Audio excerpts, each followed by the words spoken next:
Welcome to Module 7. In this part of the course, we'll introduce you to the concept of forced browsing.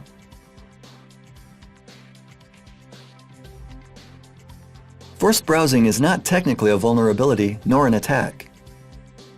The term is simply descriptive of a situation where a user doesn't browse through web application resources by clicking URLs, but accesses content by manual identification of resources and may gain access to restricted parts of a service.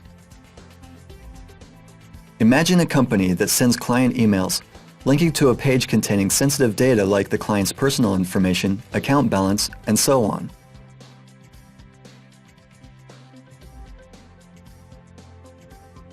This could look something like this. What's immediately striking is the identifier contained in the path. It's a numerical value and could easily be substituted for another parameter.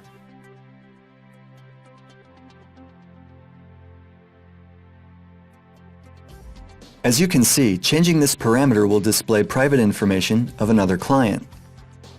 This could constitute a breach of the Personal Data Protection Act or lead to the leaking of valuable personal data of the company's clients.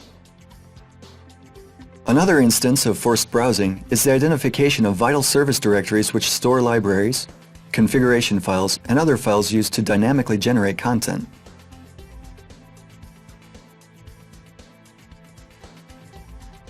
These files should be restricted from final users, as accessing them could lead to errors that result in leaking sensitive data or the script acting autonomously in ways that were not provided for by the application developer.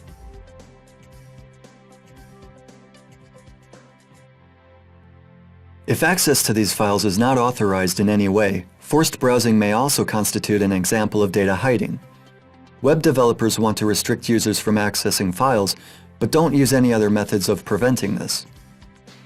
In the case of web applications, developers often use common directory names to store service files.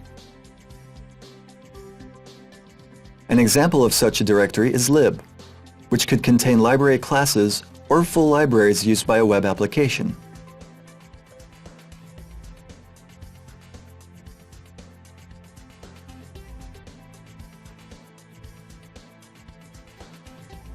Another directory is classes. You can also see here unsecured files, which, in isolation, could lead to displaying errors. Other examples are include and includes.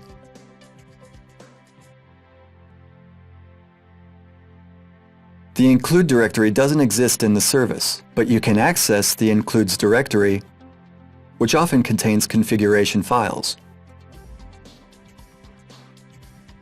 If the data is stored in a file whose extension is not linked to any interpreter, or the data is contained in INI or XML files, a user may be able to see the contents of the file and, for example, discover database credentials.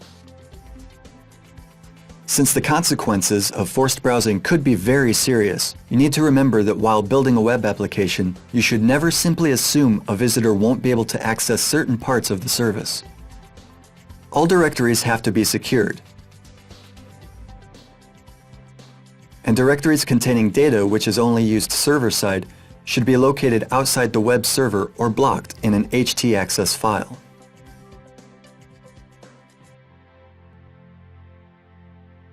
You also need to remember that incorrect file extensions could lead to the leaking of crucial data, like configurations or service source code.